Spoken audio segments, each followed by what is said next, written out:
Hello, mailplussers! As always, thank you for tuning in and joining me today. And what a splendid Friday it is too. But brace yourselves, because it's about to get a whole lot better with today's mailplus Trivia Live.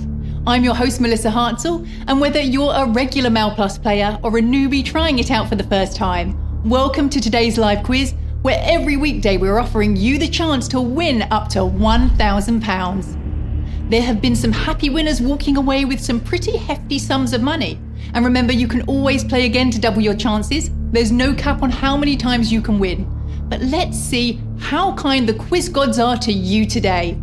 Let's run through the rules for those of you who aren't familiar. It's 10 multiple choice questions from a fine selection of topics, from pop culture to ancient history. 10 seconds to answer each question. And if you answer all 10 correctly, you win a share of the prize. Yes, it really is that easy. Remember, when you tap the answer you wish to choose, there's no changing your decision. And if you turn up a little late and miss question 1, your chances of winning any cash will be over. We want you to have a fair shot, so try to be punctual. If you slip up and get one wrong, you will be out of the running for the money, but you're welcome to carry on playing for the sheer joy of it. You might just come across an interesting fact that could help you out in a future game. Right then, there really is no time like the present, so let's get on with it. Here's question 1. In the stories by A.A. Milne, who owns a bear called Winnie the Pooh?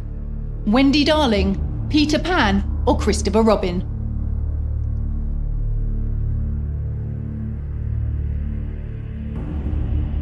Back in 1914, a Canadian veterinarian named Lieutenant Harry Colburn brought a bear for $20 while serving in World War I.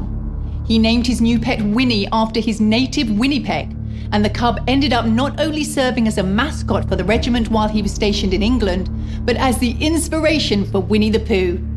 Christopher Robin was Pooh's owner. The surname Pooh was also inspired by a real-life character in the form of a swan that A.A. Milne used to encounter on a lake, even mentioning it in a previous poem called The Mirror. Moving on to question 2. How long was there between the launch of the first iPhone and the first iPad? 3 years, 5 years, or 7 years?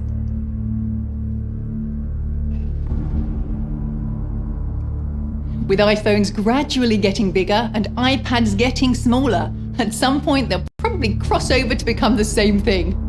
The first ever iPhone was released in 2007 and the first iPad in 2010, meaning there were only 3 years between the two. And now a collector's item, a boxed first generation iPhone can fetch up to £10,000, or £10,005 if you want it to come with £5 worth of credit. So the first two are out of the way. Let's see how you did there. Ooh, lots of you got knocked out there. 1,070 thinking it was 5 years and 300 thinking it was 7 years. But 1,184 knowing it was 3 years. So well done to Roger 0, Daniel 36, Lynn and Frank 5. You're off to a flying start. Starting as you mean to go on, let's dip into question 3. Which breed of dog is affectionately known as a Westie? West Highland Terrier, West Highland Poodle, or West Highland Corgi?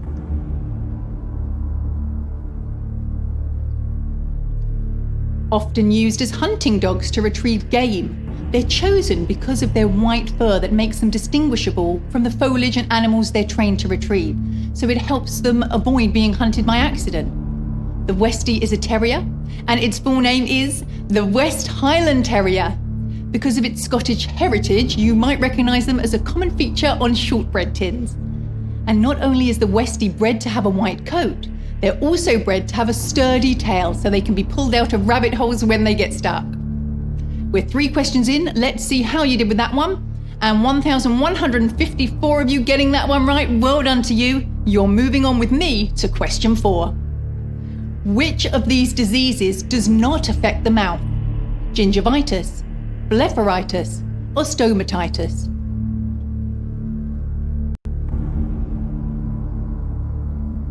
A recent study suggests that bad oral hygiene is associated with an increased risk of Alzheimer's. As close to the brain as the teeth are, the bacteria doesn't have that far to travel, so always remember to brush your teeth twice a day and floss. The disease blepharitis doesn't affect the mouth, but is a condition of the eyes. It's where the edges of your eyelids become red and swollen, a similar irritant to the common stye, but a slightly different strain of bacteria. And well done to LilyNan08, Susan 2, and Janet RC. Well done. That's 623 of you sailing through that one. Keep your eyes wide open for question 5. What name of French origin is given to a pastry shell with a savoury filling made from milk, eggs, and other ingredients? Quiche, soufflé, or roulade?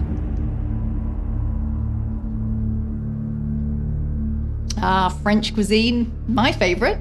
Its history dates back hundreds of years, with even in 1300 aristocracy dined on delicacies such as dolphin, whale, and porpoise at Lent. The name we're looking for of the pastry shell is the quiche. Quiche is considered a French dish. However, savoury custards in pastry were known in English cuisine as early as the 14th century. But the recipe was perfected in the French region of Lorraine, bringing us the quiche Lorraine. Is it just me who thought it was named after someone called Lorraine? Moving on to question 6. Which of these museums is not located in a capital city?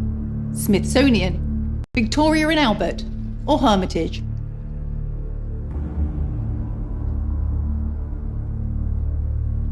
The largest museum in the world is the Louvre in Paris, which covers an area of around the same size as 280 tennis courts.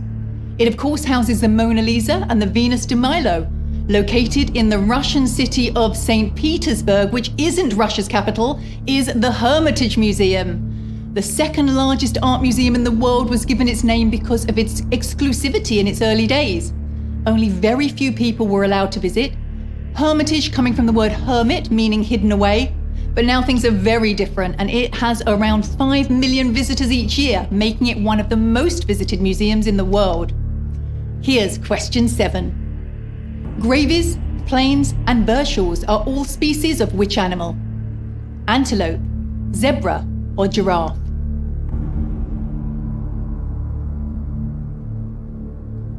All 3 of these animals can be found in Africa, although none of them are on the list of Africa's Big 5, which consists of the African lion, the African leopard, the African elephant, the Cape buffalo, and the black or white rhino.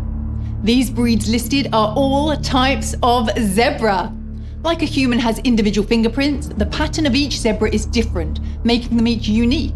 And not only that, the striped patterns act as a natural bug repellent, although scientists are still trying to figure out what it is about the stripes that bugs seem to dislike so much.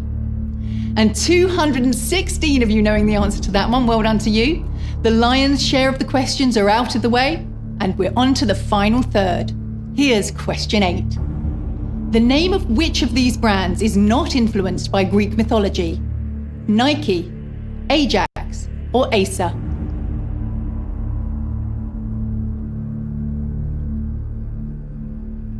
There are a lot of brands that are inspired by Greek mythology, like Starbucks, for example, whose logo is a twin-tailed siren, the siren being the creatures that would draw sailors to the shores with their beauty and music.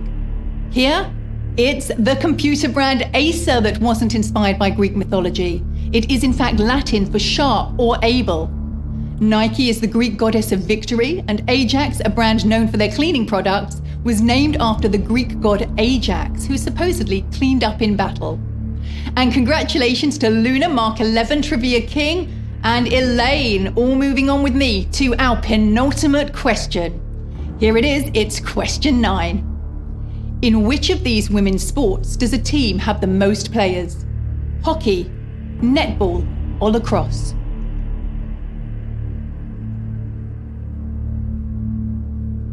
Alongside the ancient Greek Olympics, there is record of another event called the Ancient Heraean Games, which were a series of athletic festivals exclusively for women, held in honor of the Greek mythological goddess Hera, which also took place every 4 years. There are 12 players in women's lacrosse. Netball has only 7 and hockey side has 11. Before rules were enforced, the Native Americans used the game of lacrosse to bring people from different tribes and villages together, as well as being used to prepare the young men for war.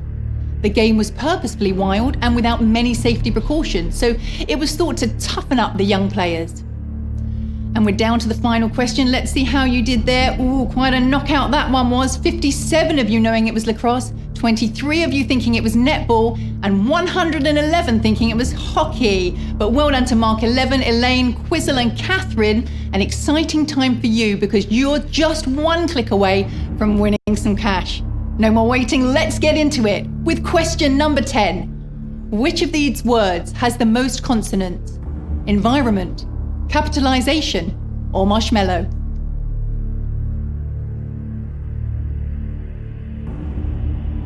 And how about a quick fire exercise to finish things off? And I mean very quick, because that's a lot of counting to do in 10 seconds. Did you manage it? The answer is marshmallow with 8 consonants. Environment has 7 and capitalization also has 7. Well done if you managed that. The final question was never going to be easy. And that brings us to the end of today's quiz, ladies and gentlemen. And to all of those who have remained, a huge congratulations to you. We have 25 winners. Well done. I hope you had fun. Your reward is on its way.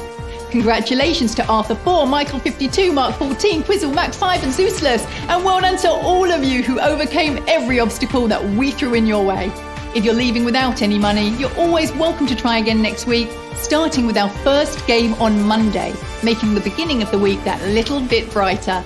There are plenty more chances to win and plenty more questions to answer. So let's see if the next set of 10 are more to your taste. And if you've got any self-professed Quizmaster friends or family, put them to the test and get them to tune in too. How many out of 10 do you think they can get right? Add another dimension of friendly competition to it. Thanks again for joining me today, and we'll see you again next week, where there'll be another chance to win £1,000 on mailplus Trivia Live. Enjoy the rest of the afternoon and have a great weekend. Goodbye.